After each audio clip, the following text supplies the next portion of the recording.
Yeah, it was an awful feeling to go back in that locker room, sit there while the head coach is talking. It was Coach Spurrier at the time, so he was, Coach Spurrier was talking about how he didn't throw the ball enough. I'm surprised he was still there, because usually he's probably out golfing at that point. Did you like Spurrier, by the way? I mean, because he was a guy that people didn't like when he was in college, and then he goes to the pros, and he seemed to still be kind of the same guy, but I know he got accused of running up the score, and he didn't really give a rat's ass what anybody thought of him. What did you think of him? No, I loved him, but, I was a defensive player, so... He didn't bother you? I didn't work that closely with him. Coach Spurrier was great. He really cared about his players more than any pro coach I've been around. He had that college mentality with him. He really cared about you as a person, unlike, most pro coaches. You're just part of the puzzle. But on the flip side of that, we did things that, just weren't conducive to winning football games. We didn't have a bubble out in Washington. They still don't. Mr. Snyder would fly a helicopter into practice. They have a landing pad there next to the practice field, but we didn't have a practice bubble. So we used to go. You don't have to call him Mr. Snyder anymore. I know. Okay, Daniel's fine.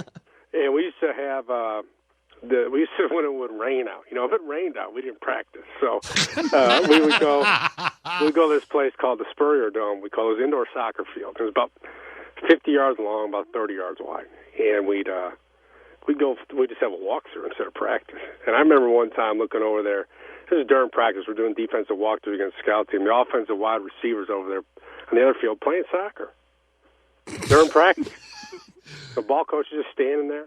Well, he made, that contract was worth $25 million, wasn't it? It was, yeah. The old ball coach. We had practice in the snow one time, and the coach said, after practice, you cannot throw snowballs in rookies' faces. It was okay to throw snowballs on the sideline, but you just couldn't hit a rookie in the face. It was just little things like that. It's an interesting distinction. Yeah, there were just little things like that that added up. And his offense was great, his schemes, his X's and O's, but we just didn't give enough detail to a lot of things. All right, I can guarantee you that Redskin helicopter, whatever it was, always landed with a thud. Am I wrong? Thanks as always, Matt. All right, guys. We love you, Matt, but really, you abandoned ship on me, and then you tweeted behind my back, and you just screwed me. I'm That's done. because he has a brain in his head, and he came to his senses. See, he was wrong, though. Marion Barber made this happen. Yes, I'd rather not mention names, because then we go down a path there where we start talking about... What do you mean? And that's a bad path. Yeah. What do you? No. You can't. No. What do you mean? Well, nothing.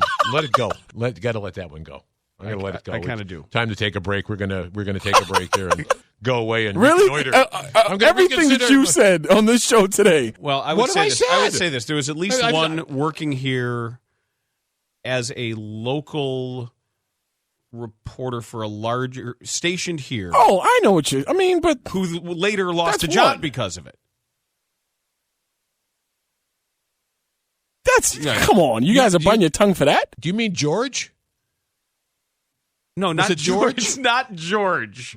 No, okay. George was not doing that because he was in his micro mini. And all right, that's not the path I don't want to walk. No, there's other paths I don't want to walk. We need to be very careful with. Yeah, I don't go on that path. For legal so we'll take reasons, a break. Yeah, we probably should do that. That's right. For legal reasons, we're going to take a break. You guys are lame. You know that? Really are. No, I'm not. No. Yeah, you are. All this stuff you guys say, and then you act like this. Look, it's our job. It's our job to protect us from lawsuits. That's right. You protect That's yourself, our job. Jerk. You're damn right. You don't care about anybody else in this room. Like you act like you care about Terry.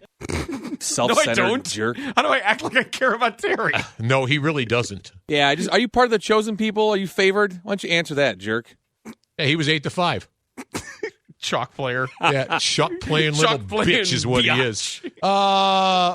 No, he makes no pretenses that he likes me, and well returned by me, by the way. So hey, well, it's worked for 12 years. Yes, after exactly a couple of glasses of wine, though, I'm taking him down to the showers for some horsing around. That's true. I think you're the fight McCaffrey for that. Yeah.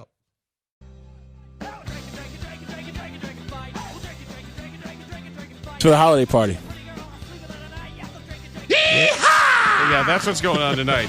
That's drinking a little late, but still good. Feuding, fussing, and fighting. That's what's going to be going on. It's going to be station against station. Who wins an all-station rumble? B96. No, probably. I mean, if you look, we got some giant ass producers. Yeah, but none of them are coming. They'll all be there. We just put Man Slab is here, and Ethan Shaw. Hey, but now that he's got a hookup at the Hyatt. Like a little stabbing cabin arrangement going on? No. Oh. Hell no. Oh, yeah, because he had nothing to stab. Except the cabin. Right. He's actually stabbing the cabin. I got my, what am I screaming about? Well, you'll never know. But I think I made my point. I think I made, you know what that point was. Absolutely ridiculous point. It's absolutely correct point. And my vision of someone is not going to be in that way. My vision of someone is what my vision of someone is. And that's my vision. You're the craziest, silliest person I've ever met in my life. Really is. I have no idea what you're saying half the time anymore. You knew exactly what I was saying. Well, after you explained it, it took 20 minutes. No, it didn't. It took 20 seconds. I still have no idea what you're talking about. At least we're not thinking about the Bears. That's a lie. That's a lie. You're just crazy. I'm always thinking about the Bears. At least we're getting to like holiday season because this is. Who do you think the Bears should draft? Fire Angelo. Right. After next week, that's what it is. I know. But they got us the to this Seahawks. point. At least they got us to this point. Yeah.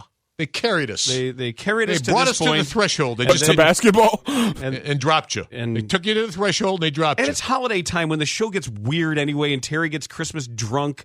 This is the time of year where this show is incredibly strange. Well, yeah, like December, you guys bring even less than you bring the rest of the year. Right, because why bother? On purpose, though. I know. No, because we're capped yearly. Hey, Doug, hey, guys, I'm going to do my best not to get too mad too quick. Couple points I want to make real quickly. You guys were captains, okay? You guys took care of the team and made sure everything was going on in that regard. Buddy Ryan said that dumb guys get you beat. I'm going to tell you what I would do if I was the captain. I'd have walked right into that room, punched Marion Barber right in the mouth, and said, listen, I don't mind the fumble, but if you're so stupid that you have to not go out of bounds and do stupid things like that, you can't play. Oh, it's nice to hear from Jim Harbaugh. And what were the odds again, by the way, if Marion Barber just falls like he should have, that the Bears win the game? 97%. Thank you very much. Okay, 97. I'll take those, by the way. Even me. Because you're a good football man. I'm a good football man. I'm not a chalk-playing biatch. I would even take that chalk. Hey, have you guys seen what they call Rob Ryan down in Dallas, what his nickname is? Like amongst the media members? It's Bad Santa. Terry's favorite Christmas movie. Absolutely. It is my favorite Christmas movie. I think the Ryan brothers are showing that they're all talk. Well, it's funny talk, but Tubby's team's playing better. Yeah, but the fatter one in New York, I'm tired of his act. Yeah, I am too. But and the other one looks like he smells. I mean, Bad Santa. You think? Yeah, he looks like he does. I guess smell. he does. You're Like right. That's because he doesn't shave. I think there's a. I think Terry. I think it's like long hair on a guy. It leads you to think that way, that they don't take care of themselves. He's just an icky dude. It's like hockey players. You look at them, and no matter they could have just stepped out of the shower, but they could have just stepped out of the shower, and they look like they smell. Except for the Finns, because they're always in the sauna.